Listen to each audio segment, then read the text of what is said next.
You're tuning in to the Aged Care Nursing Journey podcast. I'm Ann Doe, a registered nurse and senior leader in Australian aged care.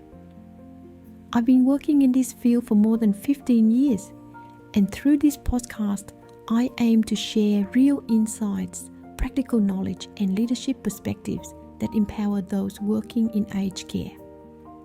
In the last episode 10, we unpacked Standard 2, the organization, exploring how leadership, governance, and culture build a foundation for safe, high-quality care.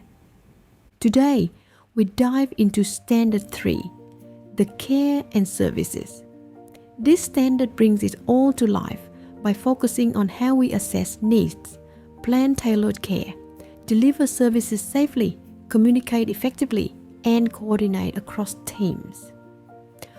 Whether you're frontline staff, a manager, or in support services, this episode shows how every role makes care truly person-centered. Technically, Standard 3 apply to registered providers in categories 4, 5, and 6. It dictates the specific requirements for assessing and delivering care that meet the personal goals of every resident. Standard 3 changes the focus of daily operations. It moves providers away from task-based routines toward a model where every intervention centers on the person's life story, their independence, and their dignity of risk, the right to make informed choices about how they live, even when those choices involve personal risk.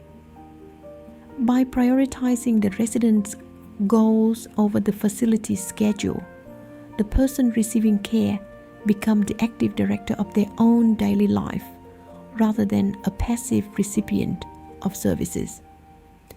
We can break Standard 3 down into 4 structural pillars that guide how a facility actually functions on a day-to-day basis. First is person-centered assessment and planning. Next, safe service delivery ensures care is tailored. Third, communication for continuity ensures information travels safely during handovers. Finally, coordination and partnership brings in specialists for a multidisciplinary approach. While these pillars sound clinical, they cannot stand if they are siloed within the nursing team. They require the participation of the entire village ecosystem. To see how this works in practice, let's look at how specific roles on the floor translate these pillars into action. For clinical and care teams, implementing Standard 3 might mean identifying that a resident living with dementia respond better to their favorite cultural music than to standard redirection. By tailoring the intervention to the person's strengths, the clinical outcome improves. In lifestyle and diversional therapy, the shift is just as clear. Instead of following a generic calendar, teams co-design programs that promote reablement. If a resident goal is to walk to the dining room independently, the lifestyle program is built to support that specific outcome. For both of these teams, the measure of success moves from task completed to individual goals supported. The true test of Standard 3 compliance often happens outside the nursing station, in departments that are sometimes overlooked during clinical audits. Catering and hospitality staff contribute by adapting menu to individual preferences. When they actively monitor eating habits and flag changes to the clinical team, they are triggering the necessary nutrition reviews required by the standard. Maintenance and environment teams enable independence by modifying the physical space. Fixing an uneven pathway or installing a specific mobility aid is what allows a resident to exercise their dignity of risk and move safely.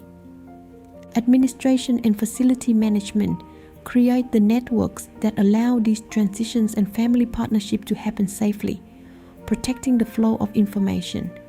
While the registered nurse leads the clinical assessment, they cannot deliver Standard 3 alone.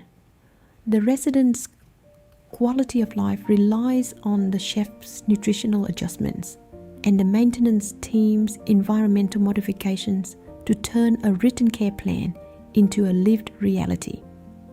For the leaders and managers in residential aged care facilities, I want to leave you with 2 questions to consider during your next facility walkthrough. First, how do you ensure care plans evolve with resident feedback? And second, are your teams empowered to respect dignity of risk safely? We've explored how person-centered planning, safe delivery, clear communication, and strong coordination make Standard 3 the heart of quality care across every department and role. Quality care evolves through responsiveness and respect, following the lead of the older person to help them live their best lives. In our next episode, episode 12, we'll tackle Standard 4, the residential community. We'll examine how this standard fosters safe, inclusive living environments that support well-being and connection. Thank you for joining and supporting the Aged Care Nursing Journey podcast. I'm An Do, founder and host. And as always, keep learning, keep leading, and keep making a difference in aged care. I look forward to welcoming you back to the next episode. Take care and goodbye for now.